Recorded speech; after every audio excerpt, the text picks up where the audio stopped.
ਅੱਜ ਦੀ ਵੀਡੀਓ ਵਿੱਚ ਮੁਲਾਜ਼ਮਾਂ ਲਈ ਬਹੁਤ ਹੀ ਖਾਸ ਅਪਡੇਟ ਲੈ ਕੇ ਆਏ ਹਾਂ। ਇਸ ਅਪਡੇਟ ਦੀ ਜਾਣਕਾਰੀ ਦਵਾਂਗੇ। ਇਸ ਤੋਂ ਪਹਿਲਾਂ ਦੱਸ ਦੇਈਏ ਕਿ ਅਸੀਂ ਮੁਲਾਜ਼ਮਾਂ ਨਾਲ ਸੰਬੰਧਿਤ ਹਰ ਇੰਪੋਰਟੈਂਟ ਅਤੇ ਸਹੀ ਅਪਡੇਟ ਤੁਹਾਡੇ ਤੱਕ ਲੈ ਕੇ ਆਉਂਦੇ ਰਹਿੰਦੇ ਹਾਂ। ਇਸ ਲਈ ਜੇਕਰ ਤੁਸੀਂ ਹੁਣ ਤੱਕ ਇਸ ਚੈਨਲ ਨੂੰ ਸਬਸਕ੍ਰਾਈਬ ਨਹੀਂ ਕੀਤਾ ਤਾਂ ਜਲਦੀ ਨਾਲ ਇਸ ਚੈਨਲ ਨੂੰ ਸਬਸਕ੍ਰਾਈਬ ਕਰ ਲਓ। ਇਸ ਦੇ ਨਾਲ ਹੀ ਬੈਲ ਆਈਕਨ ਨੂੰ ਵੀ ਜ਼ਰੂਰ ਪ੍ਰੈਸ ਕਰ ਲਵੋ ਤਾਂ ਕਿ ਜਦੋਂ ਵੀ ਕੋਈ ਨਵੀਂ ਵੀਡੀਓ ਅਪਲੋਡ ਕੀਤੀ ਜਾਵੇ ਤਾਂ ਤੁਹਾਨੂੰ ਉਸ ਦਾ ਨੋਟੀਫਿਕੇਸ਼ਨ ਆ ਜਾਵੇ। ਅੱਜ ਦੀ ਵੀਡੀਓ ਵਿੱਚ ਮੁਲਾਜ਼ਮ ਆਗੂ ਨੂੰ ਪੰਜਾਬ ਸਰਕਾਰ ਵੱਲੋਂ ਜਾਰੀ ਕੀਤੇ ਗਏ ਪੱਤਰ ਦੀ ਜਾਣਕਾਰੀ ਵੀ ਦਵਾਂਗੇ। ਇਸ ਦੇ ਨਾਲ ਹੀ ਕੱਚੇ ਮੁਲਾਜ਼ਮਾਂ ਸੰਬੰਧੀ ਜਾਣਕਾਰੀ ਵੀ ਦਵਾਂਗੇ ਅਤੇ ਮੁਲਾਜ਼ਮ ਆਗੂ ਵੱਲੋਂ ਪੈਨਸ਼ਨਰ ਅਤੇ ਪੈਨਸ਼ਨ ਨਾਲ ਸੰਬੰਧਿਤ ਜੋ ਸਟੇਟਮੈਂਟ ਦਿੱਤੀ ਗਈ ਆ ਉਸ ਬਾਰੇ ਜਾਣਕਾਰੀ ਵੀ ਦਵਾਂਗੇ। ਹੁਣ ਅਸੀਂ ਅੱਜ ਦੇ ਪਹਿਲੇ ਅਪਡੇਟ ਬਾਰੇ ਦੱਸ ਦਈਏ ਜਿਹੜੀ ਕਿ ਕੱਚੇ ਮੁਲਾਜ਼ਮਾਂ ਨਾਲ ਸੰਬੰਧਿਤ ਹੈ। ਠੇਕਾ ਮੁਲਾਜ਼ਮ ਜਥੇਬੰਦੀ ਵੱਲੋਂ ਇਹ ਪਰਚਾ ਜਾਰੀ ਕੀਤਾ ਗਿਆ ਹੈ ਜਿਸ ਮੁਤਾਬਿਕ 5 ਅਗਸਤ 2024 ਨੂੰ ਪੰਜਾਬ ਭਰ ਵਿੱਚ ਉਹ ਰੋਸ ਪ੍ਰਦਰਸ਼ਨ ਕਰਨਗੇ। ਅੱਜ ਦੇ ਦੂਜੇ ਅਪਡੇਟ ਵਿੱਚ ਅਸੀਂ ਦੱਸ ਦਈਏ ਕਿ ਪੰਜਾਬ ਸਰਕਾਰ ਵੱਲੋਂ ਇਹ ਪੱਤਰ ਪੰਜਾਬ ਮੁਲਾਜ਼ਮ ਅਤੇ ਪੈਨਸ਼ਨਰ ਸਾਂਝਾ ਫਰੰਟ ਨੂੰ ਜਾਰੀ ਕੀਤਾ ਗਿਆ ਹੈ। ਇਸ ਵਿੱਚ ਉਹਨਾਂ ਵੱਲੋਂ ਲਿਖਿਆ ਗਿਆ ਹੈ ਕਿ ਪੰਜਾਬ ਮੁਲਾਜ਼ਮ ਅਤੇ ਪੈਨਸ਼ਨਰ ਸਾਂਝਾ ਫਰੰਟ ਨਾਲ ਮੀਟਿੰਗ ਮਿਤੀ 22 ਅਗਸਤ 2024 ਨੂੰ 12:30 ਵਜੇ ਬਾਅਦ ਦੁਪਹਿਰ ਪੰਜਾਬ ਭਵਨ ਸੈਕਟਰ 3 ਚੰਡੀਗੜ੍ਹ ਵਿਖੇ ਹੋਵੇਗੀ। ਇਸ ਦੇ ਲਈ ਉਹਨਾਂ ਵੱਲੋਂ ਲਿਖਿਆ ਗਿਆ ਹੈ ਕਿ ਨੋਡਲ ਅਧਿਕਾਰੀ ਦੀ ਡਿਊਟੀ ਲਗਾਈ ਜਾਵੇਗੀ ਜੋ ਉਕਤ ਯੂਨੀਅਨ ਦੇ ਵੱਧ ਤੋਂ ਵੱਧ 17 ਮੈਂਬਰਾਂ ਰਾਹੀਂ ਸ਼੍ਰੀ ਸਤੀਸ਼ ਰਾਣਾ ਸਟੇਟ ਕਨਵੀਨਰ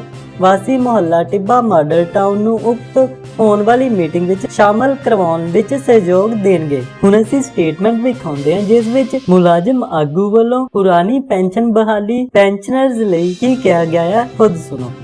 देखिए, कमेटी बहुत सारी मीटिंग्स कर चुकी है, तमाम राज्यों के साथ उनकी मीटिंग्स हुई है और केंद्र सरकार की एक जो ज्वाइंट कंसल्टेटिव मशीनरी है उस मशीनरी में केंद्र सरकार के सभी डिपार्टमेंट्स के रिप्रेजेंटेटिव्स होते हैं, तो उनके साथ भी भारत सरकार ने बात की है। और पिछली बार जब 15 तारीख को जेसीएम के साथ जो भारत सरकार के सेक्रेटरीज की बैठक थी उससे पहले एक इंटरनल बैठक हुई थी जेसीएम की जो स्टाफ साइड की थी जिनमें तकरीबन 12 लोग थे।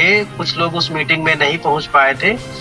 तो उस दिन जो ये बात निकल करके एक आई थी कि पुरानी पेंशन बहाली के मुद्दे पर सरकार बहुत सकारात्मक है, लेकिन वो एनपीएस को खत्म करके पुरानी पेंशन नहीं बहाल करेगी। हमारा उस दिन भी जेसीएम के जो स्टाफ साइड के जो स्टैंडिंग कमेटी के मेंबर्स हैं उनके सामने हमने एक प्रस्ताव रखा था। हमने ये कहा था कि कर्मचारियों को ओपीएस चाहिए, वो चाहे आप एनपीएस खत्म करके दे दो या एनपीएस को अमेंड करके दे दो, हमें ओपीएस मिल जाए। हमारा तो लक्ष्य ये है। और ओपीएस का मतलब ये है कि रिटायरमेंट के बाद जितनी ओपीएस मिलती थी, जो नियम था, जो पॉलिसी थी, उतनी ओपीएस मिलना शुरू हो जाए जिसमें महंगाई भत्ते का प्रावधान रहे। और दूसरा जो कर्मचारी का डिडक्शन है, जो उसका अंशदान कट के जाता है, वो हमें रिटायरमेंट पर वापस कर दो जीपीएफ की तरह ब्याज के साथ। तो इस पर सहमति बनती दिख रही थी कि सरकार इस पर बहुत पॉजिटिव है, लेकिन कितनी नौकरी के बाद वो हमको 50% पेंशन की गारंटी दे, कितनी नौकरी के बाद कम पेंशन की गारंटी दे, इसको लेकर के चूंकि सेंट्रल गवर्नमेंट केवल सेंट्रल गवर्नमेंट एम्प्लॉइज के लिए कानून बना सकती है, वो राज्य सरकार के कर्मचारियों के लिए कानून नहीं बना सकती है। तो अब जो राज्यों की समस्या थोड़ी अलग है, तो हमने यही बात कही थी कि पहले सेंट्रल गवर्नमेंट एम्प्लॉइज के लिए तो कानून ले आओ, राज्य सरकारों को जो अमेंडमेंट करने पड़ेंगे राज्य सरकारें उसके हिसाब से अपना फैसला ले लेंगी। लेकिन जो कल बयान आया है मीडिया के माध्यम से ऑनरेबल जो टीवी सोमनाथन जी का, जो कि फाइनेंस के सेक्रेटरी हैं और इस कमेटी के हेड हैं, उनका बयान आया है कि वो एनपीएस को खत्म नहीं कर सकते, ओपीएस पर वापस लौटना नामुमकिन है, क्योंकि इससे कह रहे हैं कि आम लोगों के ऊपर बोझ पड़ेगा। तो हम तो ये कह ही नहीं रहे हैं कि एनपीएस को खत्म करना बिल्कुल बहुत आसान है, हम ये बात नहीं कह रहे, लेकिन हम ये बात कह रहे हैं ओपीएस देना आसान है, ओपीएस चाहिए हमें। लेकिन उन्होंने जिस तरीके से बात रखी और ये नहीं क्लू दिया कि ओपीएस वो बहाल करेंगे, कैसे करेंगे, नहीं करेंगे, इसका मतलब है कि वो कुछ कदम अगर लेने चाहते तो फिर कर्मचारियों के लिए जो आपने कमेटी बनाई है किस लिए बनाई है? हालांकि उन्होंने कहा है कि कमेटी की रिपोर्ट सबमिट नहीं हुई है, तो उम्मीद करते हैं कि आखिर कब रिपोर्ट सबमिट होगी। 6 अप्रैल 2023 को आपने कमेटी बनाई, 6 अप्रैल 2024 निकल चुका है, चुनाव हो गए, नई सरकार बन गई है।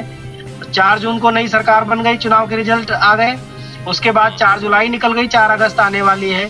तो दादा 15 अगस्त आ रहा है, भारत की आजादी का दिन आ रहा है। कर्मचारियों को ये चाहिए कि कुछ तो आए कमेटी की तरफ से। आखिर कमेटी किस नतीजे में पहुंची? अगर हिमाचल प्रदेश पुरानी पेंशन बहाली पर स्टैंड अपना ले सकती है, अगर राजस्थान पुरानी पेंशन बहाली पर अपना स्टैंड ले सकता है, अगर छत्तीसगढ़ सरकार पुरानी पेंशन बहाली पर अपना स्टैंड ले सकता है, तो पंजाब भी ले सकता है। अगर पंजाब सॉवरेन है, पंजाब की इकोनॉमी इस बात की गवाही देती है, इस बात के लिए तैयार है कि कर्मचारियों को पुरानी पेंशन दी जा सकती है, तो सबसे पहले तो मैं पंजाब सरकार से यही जानना चाहूंगा कि भाई 2 साल पहले आपने नोटिफिकेशन तो निकाल दिया पेंशन बहाली का, अब तक कर क्यों नहीं रहे हो? सेंट्रल गवर्नमेंट का तो इस बात से कोई लेना देना नहीं है। तो सेंट्रल गवर्नमेंट का जब कोई लेना देना नहीं है, तो आप क्यों नहीं बहाल कर रहे हो? कर्मचारियों को गुमराह क्यों कर रहे हो? चलो ठीक है, आप ये कहते हो कि अगर सेंट्रल गवर्नमेंट के ऊपर सेंट्रल गवर्नमेंट कोई कमेटी का डिसीजन आएगा, उसके हिसाब से कोई बदलाव करेगा, तो या तो इसका मतलब ये है कि जो सेंट्रल गवर्नमेंट करेगी, अगर बदलाव करेगी तो वो आप बदलाव करोगे। दूसरा सवाल ये पैदा होता है, एनपीएस में एक बदलाव हुआ, कर्मचारी और जो गवर्नमेंट का कंट्रीब्यूशन है 10 से 14 किया गया। पंजाब गवर्नमेंट ने अपने ऑटोनोमस कर्मचारियों के लिए आज तक नहीं उसको अप्लीकेबल किया। तो ये क्या है कि इस मुद्दे पर एक दूसरे की तरफ बॉल फेंकी जा रही है, और वो जो कर्मचारियों की फाल है, कभी इधर से कोई फुटबॉल की तरह खेल रहा है, कोई उधर से खेल रहा है, बस ये। ਪੈਨਸ਼ਨ ਬਹਾਲੀ ਦਾ ਅੰਦੋਲਨ ਸ਼ੁਰੂ ਕੀਤਾ ਸੀਗਾ ਤੇ ਉਦੋਂ ਫੌਜ ਦੀ ਪੈਨਸ਼ਨ ਦੀ ਐਗਜ਼ਾਮਪਲ ਦਿੰਦੇ ਸੀਗੇ ਵੀ ਫੌਜੀਆਂ ਨੂੰ ਦੇਖੋ ਕਿਸ ਤਰ੍ਹਾਂ ਪੈਨਸ਼ਨ ਮਿਲ ਰਹੀ ਹੈ, ਦੇਸ਼ ਦੀ ਸੇਵਾ ਕਰਦੇ, ਅਸੀਂ ਵੀ ਦੇਸ਼ ਦੀ ਸੇਵਾ ਕਰਦੇ ਹਾਂ। ਔਰ ਮੋਦੀ ਸਰਕਾਰ ਨੇ ਅਗਨੀਵੀਰ ਕਰਕੇ ਫੌਜੀਆਂ ਦੀ ਪੈਨਸ਼ਨ ਵੀ ਗਵਾਤੀ। ਅਸੀਂ ਉਸ ਸਰਕਾਰ ਤੋਂ ਮਤਲਬ ਦਿਨੇ ਸੁਪਨੇ ਦੇਖਣ ਵਾਲੀ ਗੱਲ ਹੈ। हाँ, ਜਿਹੜੀ ਪਟੇਲ ਸਾਹਿਬ ਨੇ ਗੱਲ ਕਹੀ ਮੈਂ ਐਗਰੀ ਕਰਦਾ ਵੀ ਅਸੀਂ ਪ੍ਰਾਪਤ ਕੀਤਾ ਹੈ, ਚਾਹੇ ਫੈਮਿਲੀ ਪੈਨਸ਼ਨ ਹੈ 14% ਸਰਕਾਰ ਦਾ ਸ਼ੇਅਰ ਹੈ, ਜਾਂ ਜਿਹੜੀ ਗ੍ਰੈਸਟੀ ਹੈ ਐਕਸਕ੍ਰੀਸ਼ੀਆ ਪ੍ਰਾਪਤ ਹੋਇਆ।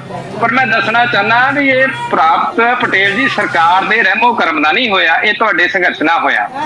ਤੁਸੀਂ ਲਗਾਤਾਰ 12 ਤੋਂ 14 ਤੋਂ ਸੰਘਰਸ਼ ਕਰਦੇ ਆ ਰਹੇ ਆ, ਨੈਸ਼ਨਲ ਲੈਵਲ ਤੇ ਵੀ ਕੀਤਾ, ਸਟੇਟਾਂ ਤੇ ਵੀ ਕੀਤਾ। ਸਰਕਾਰ ਨੂੰ ਇਹਦੇ ਵਾਲੇ ਪਾਸੇ ਧਿਆਨ ਦੇਣਾ ਪਿਆ, ਕਿਉਂਕਿ ਸਰਕਾਰ ਨੂੰ ਇਹਨਾਂ ਮੁੱਦਿਆਂ ਕਾਰਨ ਇਹਨਾਂ ਬੀਤੀਆਂ ਲੋਕ ਸਭਾ ਚੋਣਾਂ ਵਿੱਚ ਸੇਕ ਵੀ ਲੱਗਾ ਆ। ਅੱਜ ਸਰਕਾਰ ਕਿਉਂ ਜਾਗੀ ਆ ਉਹਨੂੰ ਪਤਾ, ਅੱਗੇ ਫੇਰ ਰਾਜਾਂ ਦੀਆਂ ਚੋਣਾਂ ਆ ਰਹੀਆਂ, ਅੱਗੇ ਫੇਰ ਮੁਲਾਜ਼ਮ ਜਿਹੜੇ ਆ ਮੇਰੇ ਖਿਲਾਫ ਜਿਹੜੇ ਸੜਕਾਂ ਤੇ ਨਿੱਤਣਗੇ। ਸੋ ਕਹਿਣ ਦਾ ਭਾਵ ਜੇ ਸਹੂਲਤਾਂ ਸਰਕਾਰ ਨੇ ਦਿੱਤੀਆਂ ਜਾਂ ਪੰਜਾਬ ਸਰਕਾਰ ਨੇ ਵੀ ਚਾਹੇ ਅਧੂਰਾ ਹੀ ਨੋਟੀਫਿਕੇਸ਼ਨ ਕੀਤਾ ਤੇ ਉਹਨੇ ਚੋਣਾਂ ਤੋਂ ਪਹਿਲਾਂ ਸਾਡੇ ਨਾਲ ਵਾਅਦਾ